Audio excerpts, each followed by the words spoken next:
क्या आपको पता है कि मध्य प्रदेश हेल्थ डिपार्टमेंट की बहुप्रतीक्षित हॉस्पिटल असिस्टेंट वैकेंसी के फॉर्म 7 मई 2026 से भरे जाने शुरू हो चुके हैं।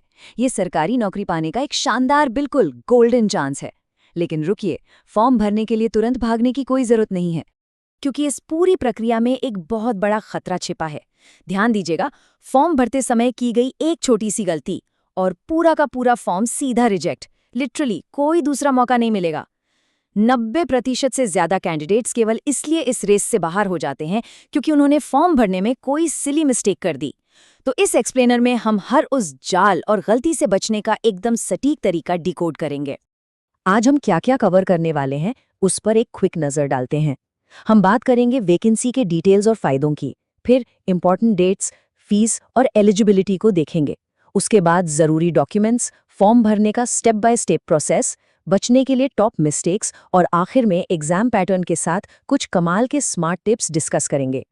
तो चलिए बिना किसी देरी के सेक्शन 1 से शुरुआत करते हैं, वैकेंसी ओवरव्यू और इसके शानदार बेनिफिट्स। 1200 से भी ज्यादा पद। जी हाँ, ये कोई छोटी मोटी भर्ती नहीं है।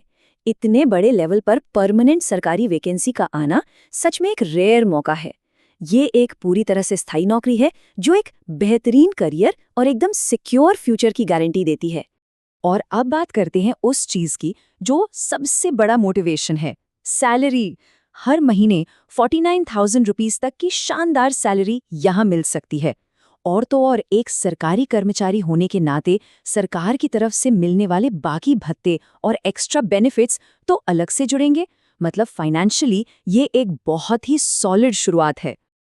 आगे बढ़ते हैं सेक्शन 2 की तरफ, डेट्स, फीस और एलिजिबिलिटी। ये वो बेसिक ग्राउंड रूल्स हैं जो तय करेंगे कि आप इस रेस में हिस्सा ले सकते हैं या नहीं। इस टाइमलाइन को तो कहीं नोट करके रख लीजिए। एप्लीकेशन 7 मई 2026 से ओपन हो चुके हैं और फाइनल डेडलाइन है 21 मई। लेकिन यहाँ एक प्रो टिप है, 21 मई का वेट बिल्कुल नहीं करना है। आखिरी के दिनों में लाखों लोग एक साथ वेबसाइट पर टूट पड़ते हैं और सर्वर का क्रैश होना लगभग पक्का है। इसलिए मिड मई या उससे पहले ही अपना फॉर्म सबमिट कर लेना सबसे सेफ रणनीति रहेगी। एलिजिबिलिटी की बात करें तो ये वैकेंसी काफ़ी एक्सेसिबल है। मिनिमम क्वालिफिकेशन सिर्फ 10वीं पास रखी गई है। एज लिमिट 18 से 40 साल के बीच है। और हाँ, रिजर्व्ड कैटेगरीज के लिए सरकारी रूल्स के हिसाब से एज में रिलैक्सेशन भी मिलेगा। फीस भी बहुत ज़्यादा नहीं है। जनरल कैटेगरी के लिए ये 560 रुपये है, जबकि रिजर्व्ड कैटेगरीज के लिए ये अमाउंट और भी कम रखा गया है। अब आते हैं सेक्शन 3 पर, जो कि वेबसाइट खोलने से पहले का सबसे क्रिटिकल फेज है, ज़रूरी डॉक्यूमेंट्स और आपकी तैयारी। ये वो लिस्ट है जिसे फॉर्म भरने से पहले टेबल पर रेडी रखना एकदम अनिवार्य है। 10वीं की मार्कशीट, आधार कार्ड और अगर लागू होता है तो ITI या डिप्लोमा सर्टिफिकेट। पर यहाँ सबसे ज्यादा ध्यान देने वाली बात क्या है? आपकी पासपोर्ट साइज फोटो और सिग्नेचर। ये बिल्कुल सही फॉर्मेट और डायमेंशन में स्कैन होने चाहिए। और हाँ, अपना वही मोबाइल नंबर और ईमेल ID यूज करना है जो पूरी भर्ती प्रक्रिया के दौरान एक्टिव रहे। चलिए अब सीधे एक्शन में उतरते हैं। Section 4, step by step application process. Form भरने का ऑफिशियल सफर इन 6 स्टेप्स से होकर गुजरता है। रजिस्ट्रेशन से शुरू करके personal details, educational details, document upload, fees payment और आखिर में फाइनल सबमिट और प्रिंट। इस सीक्वेंस को एकदम ऐसे ही फॉलो करना है। किसी भी स्टेप को स्किप करने का तो सवाल ही नहीं उठता। स्टेप 1 और 2 यानी रजिस्ट्रेशन और पर्सनल डिटेल्स भरते वक्त स्पेलिंग बिल्कुल वैसी ही होनी चाहिए जैसी 10वीं की मार्कशीट में है। एक सिंगल लेटर की गलती भी भारी पड़ सकती है। और अपनी कैटेगरी जैसे जनरल, OBC, SC या ST चुनते वक्त एकदम अलर्ट रहना है।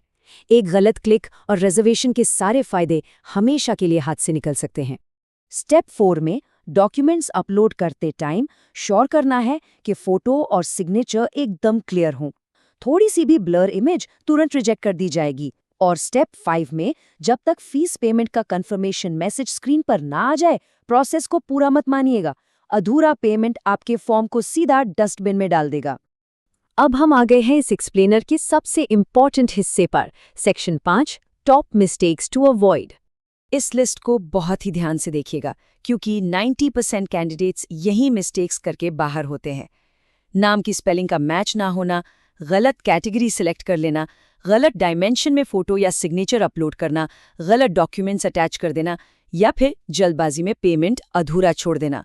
लिटरली इन गलतियों के लिए कोई माफी नहीं है, बस एक गलती और फॉर्म रिजेक्ट।